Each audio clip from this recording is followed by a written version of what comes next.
Si on a compris ce que c'était la diversité végétale, il faut accepter la diversité humaine. La diversité humaine, c'est quoi? C'est accepter que les autres ne pensent pas comme nous. C'est son droit de ne pas penser comme nous. Et c'est ce qui fait notre richesse, quelque part. Et je dois vous dire que ceux qui sont dans l'opposition par rapport à ce qu'on fait, que vous dites, est-ce que j'ai rencontré des oppositions? Mais grâce aux oppositions que j'ai pu rencontrer, c'est ce qui m'a rendu créateur. Sinon, on ne se construit pas. On se construit par rapport aux oppositions qu'on a. Comprenez-vous? Et les oppositions que j'ai eues, ben c'est normal, ils n'avaient pas compris les blés. Les oppositions que j'ai eues, ben oui, mais ils n'en voulaient pas, ils me l'ont dit. Ils sont trop grands, tes blés. Ils sont trop tardifs. Ben oui.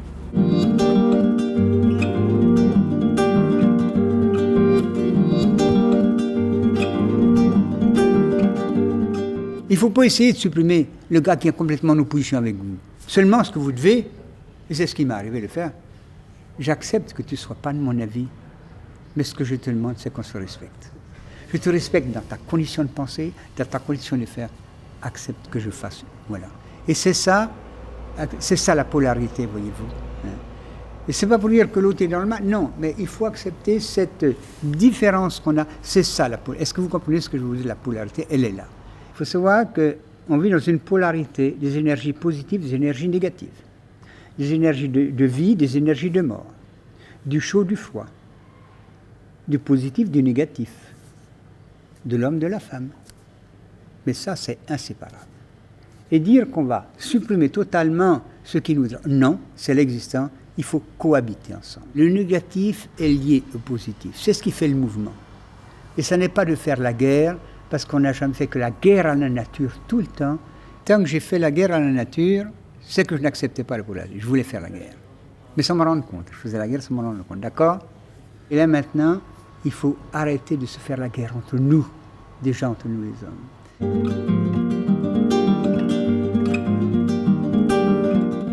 Il me dit, bon, ben, il faudrait qu'on ait déjà des députés, comme on dit, ou des présidents. Mais les députés, ils sont élus par la base.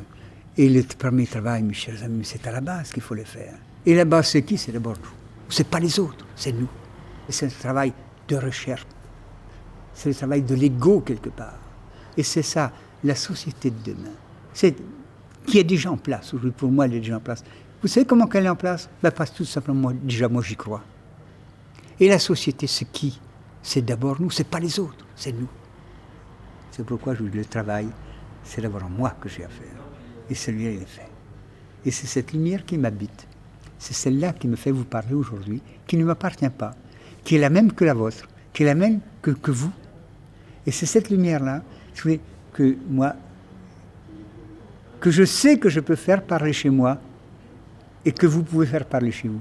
Mais c'est même pas moi qui vais la faire parler, c'est à vous de la faire parler chez vous, parce que je n'ai pas la réponse pour vous, mais vous avez chacun a sa réponse pour soi. Oui. Et c'est ça qu'il faut absolument découvrir.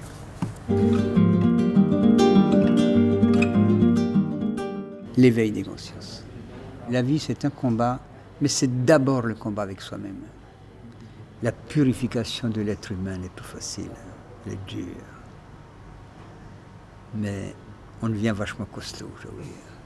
On devient vachement... Mais il faut accepter nos bâtons, il faut accepter nos cannes, il faut accepter, je dois vous dire,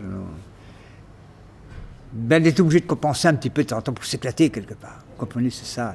Il faut l'accepter. Il faut accepter aussi nos défauts, parce que je vous dis d'accepter la différence des autres, mais il faut accepter nos différences chez nous. Il faut accepter nos défauts, les regarder en face, vous comprenez, et en sourire quelque part. Il faut sourire de nos défauts, vous comprenez ça. C'est une démarche continuelle, hein. Elle n'est jamais finie. Hein. Quand on parle de ça, on ne peut pas mentir. Et ça, c'est mon travail. Et je n'ai pas encore gagné. Et moi, je suis encore tiraillé. Même à mon âge, je suis tiraillé de droite, de gauche, de partout. Mais c'est ça la vie. Le jour où je ne serai plus tiraillé, je crois que je serai prêt à partir.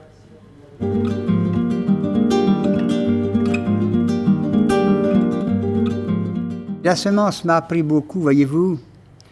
Si je crois vraiment qu'on peut réussir, C'est parce que, vous voyez, le grain de blé qu'on est en train de récolter en ce moment, il a terminé son cycle végétatif, il s'est coupé de ses propres racines et maintenant il est indépendant. Le grain de blé, il est indépendant. Il faut que je vous en montre.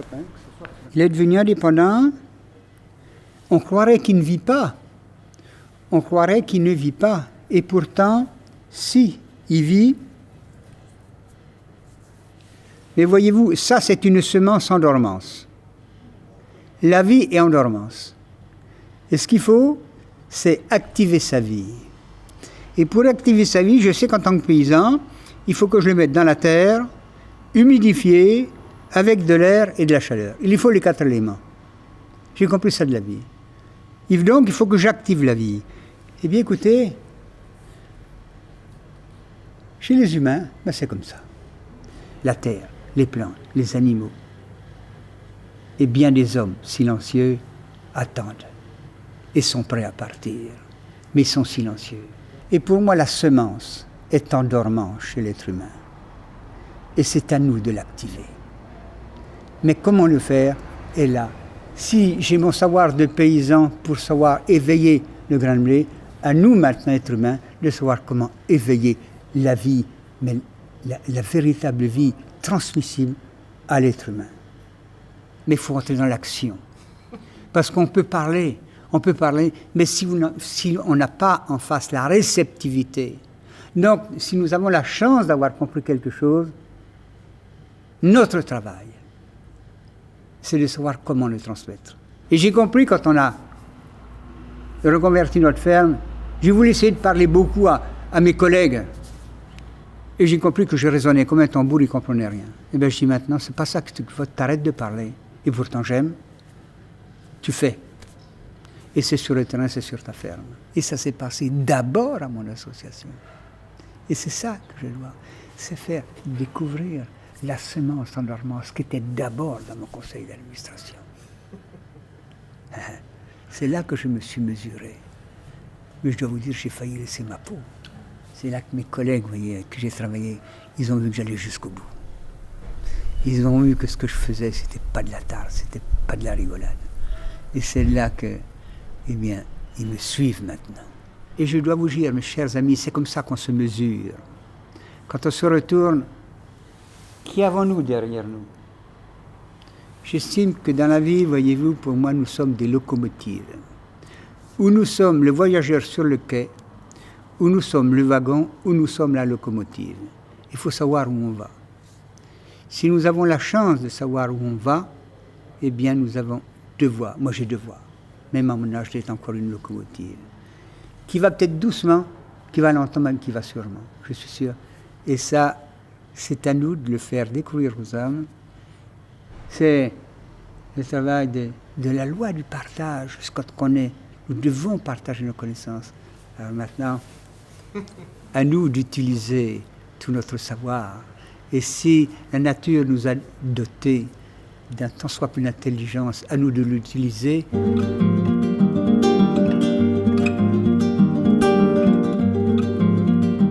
Au niveau scientifique, on est très fort.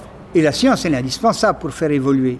On a besoin des chercheurs. S'ils ont des têtes, s'ils ont des neurones développés, ce n'est pas par hasard. C'est eux qui nous font évoluer une société. Mais faut-il la faire évoluer, la société, dans l'évolution de l'homme, dans l'indépendance de l'homme, mais pas dans la dépendance. Et le principe, si vous voulez, de notre agriculture, en majorité encore actuelle, c'est que nous sommes dans la dépendance. L'homme n'est pas indépendant. Et si je vous dis ça, c'est parce que j'ai compris que j'étais comme ça, avec mon ammonitrate et mes désherbants, mes fongicides, mes insecticides. J'étais comme ça, j'étais lié.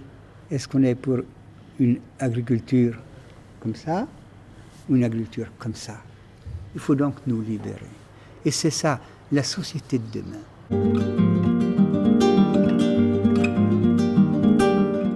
J'ai été un exploitant agricole et je suis devenu un agriculteur. Et dans tout domaine de la société, nous avons les arts. Nous devons être des artistes. Et l'agriculture, c'est l'art de travailler la terre. Vous comprenez ça? Et c'est ça que j'ai en moi, c'est ça que j'ai compris, c'est ça que je vais transmettre. Et c'est beaucoup plus fort que le souci économique et financier. Il faut d'abord travailler ça, ensuite ça vient après. Mais la prospérité est là. On est tellement loin de la réalité des choses. Vous comprenez qu'aujourd'hui, pour comprendre la nature, nous sommes dans une société de droit. Où on a des droits. Mais nous avons oublié qu'avant tout, nous avons déjà des devoirs avant les droits. Il faut qu'on arrive dans une société des valeurs. Voilà. Et la société des valeurs, une société de partage, où il y aura toujours des gens qui auront des têtes, des gens qui en auront moins. C'est tous les niveaux sociaux que nous avons, ça fait partie. C'est comme vous avez des plantes qui sont beaucoup plus, je ne sais pas moi, dynamiques que les autres. Ça fait partie de la diversité.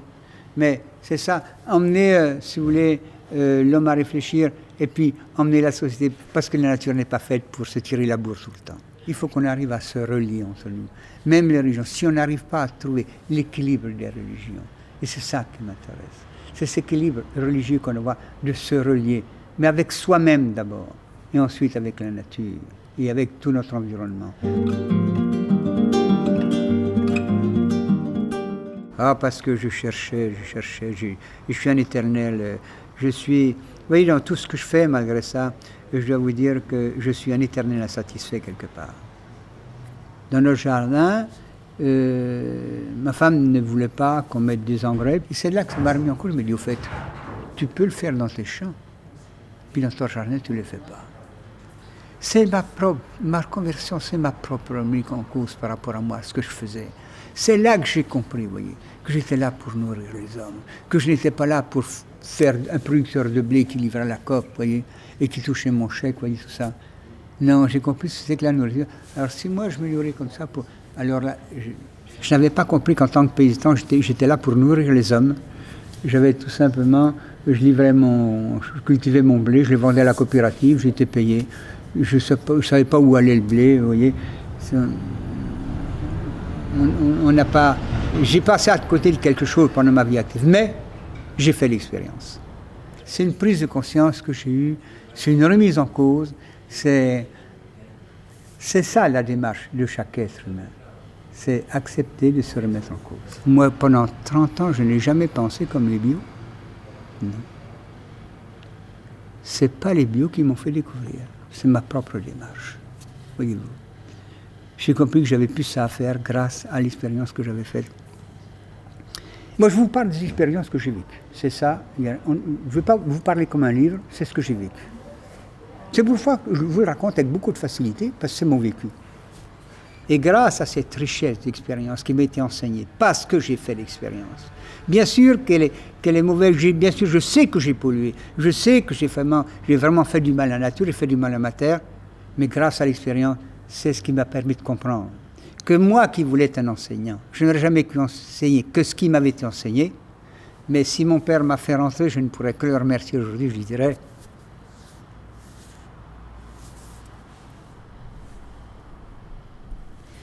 merci de m'avoir fait rentrer pour expérimenter vraiment le métier de paysan pour dire aujourd'hui, non les gars, arrêtez.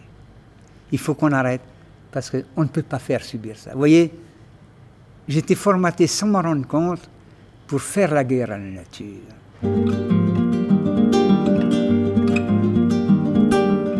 Nous travaillons pourquoi, sur quoi ces semences-là? Eh bien parce que la transmission de la vie, mes chers amis, c'est la semence. Je suis de cette génération-là à qui on a enseigné le nitrate. Comme on a voulu remplacer la nature, eh bien on a mis le nitrate pour aller plus vite. Ça a été tellement un explosif pour la nature que les anciennes variétés que mon père faisait, puisque mon père cultivait les anciennes variétés, eh bien on les a mis par terre, elles sont tombées, ce qu'on appelle, elles ont versé, elles étaient complètement à plat au niveau du sol et on n'a plus les récolter. Donc on est obligé d'abandonner immédiatement ces variétés-là, avec les nitrates. Nos chercheurs, ils ont trouvé la technique de raccourcir le blé, c'est-à-dire de les croiser, les nanifier, les rendre très courtes pour pouvoir supporter les nitrates. Et à partir de là, on a pu mettre les nitrates sur nos blés. Le nitrate qu'on a utilisé, qui n'est que le restant des guerres, nous emmenait obligatoirement au désherbant, fongicide, insecticide. Moi qui étais paysan pendant 30 ans comme ça, de l'avoir fait pendant 30 ans, j'ai compris que ça n'était pas transmissible à la jeunesse. J'ai senti que la terre ne réagissait plus comme il faut. Il fallait mettre 4 à 5 fois plus d'engrais pour obtenir le même résultat. Donc on plafonnait les rendements et puis on sentait que la plante ne réagissait plus et la terre non plus. Et si nous, ça avait été la prospérité de notre ferme, elle n'était pas transmissible pour la jeunesse. À partir de là, j'ai dit non, la faut arrêter. Mais je me dis, j'ai plus d'autre solution, j'ai 55 ans, maintenant il faut y aller, il faut reconvertir. Et on s'est donné 7 ans pour reconvertir la ferme, parce qu'il a fallu la rendre viable, parce qu'on ne savait plus faire l'agriculture bio que mon père faisait. Quand vous croisez vous-même, les croiser, c'est un mariage forcé. Et il y a un pourcentage de croisement naturel qui se fait dans la nature. Et c'est comme ça, de l'aégilope d'une graminée sauvage, en passant par les amylonniers, qui sont très extra pour faire des pâtes, c'est des grains couverts. Ensuite, c'est passé par les poulards, c'est passé par les blés durs, et finalement, on est arrivé au blé tendre. Mais tout ça par croisement naturel. Mais ça se fait dans le temps. Et celui-là, ce croisement naturel, c'est un mariage naturel. Alors maintenant, qu'est-ce qu'on aime, nous? Chacun de nous, pour le comprendre. On aime un mariage forcé ou un mariage naturel?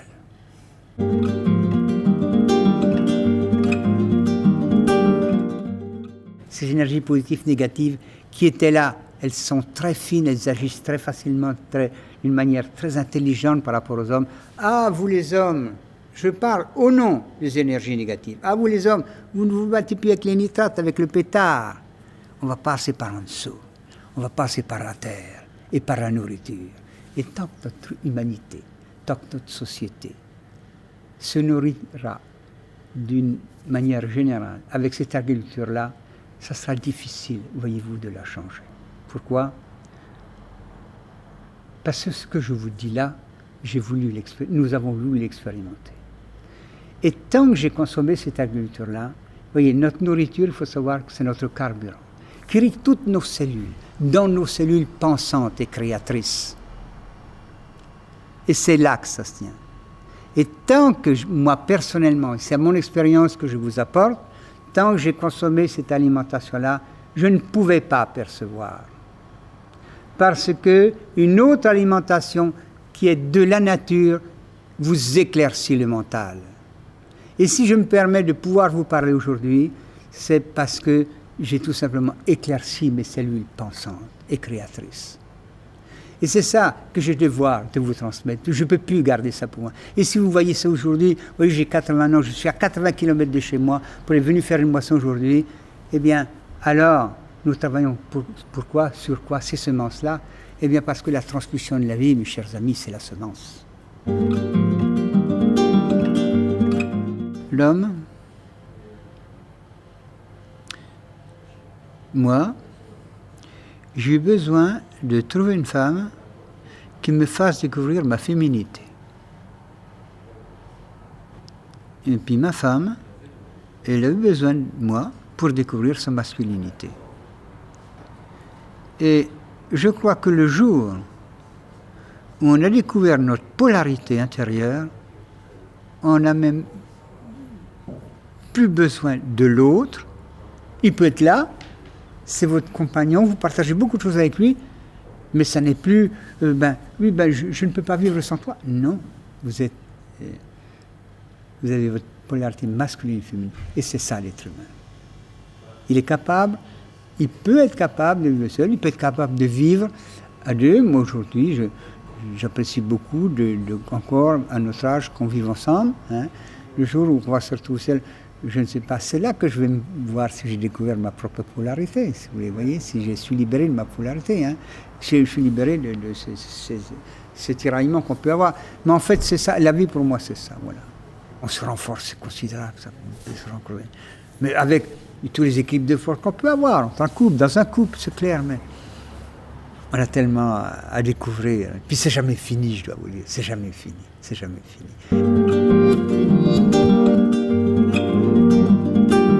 Il y a toujours à découvrir. On a peut-être découvert l'essentiel, mais la vie est une découverte continuelle. C'est quelque chose de fabuleux. dit c'est bien, on a de la chance. Mais vous avez beaucoup de chance de vivre cette époque-là, parce que vous savez, il y a une ouverture de la société qui n'est pas ordinaire aujourd'hui. Se relier, dans une loi du partage, dans un respect des valeurs, dans un respect des différences, comme je vous ai dit, dans l'acceptation de l'autre dans sa différence. Et c'est ça la société de demain pour moi. Et moi j'y crois fermement, j'y crois parce que je veux le vivre autour de moi. J'ai voulu le partager avec vous aujourd'hui. Et je vous accepte comme vous êtes. Et vous êtes là pour faire le même travail que nous. Notre travail, c'est sur le terrain. Tant que paysan, moi, sur le terrain. Vous avez vu dans les blés, avec les paysans. Mais d'abord sur notre plateforme, que j'aurais beaucoup aimé vous emmener, parce que là, je vous aurais fait vibrer sur la plateforme là-bas. Ça, c'est clair. Et là, je n'aurais plus besoin de parler. C'est elle qui aurait parlé. Là, je suis obligé de parler, parce qu'on est dans un hangar. Mais quand je vous ai emmené là-bas, avec les couleurs, ben, on n'aurait plus besoin de parler. C'est la nature qui aurait parlé. J'ai peut-être beaucoup parlé aujourd'hui, vous savez. Peut-être de ne rien dire, ça c'est encore beaucoup plus efficace. Avoir simplement la vibration. La vibration. Être.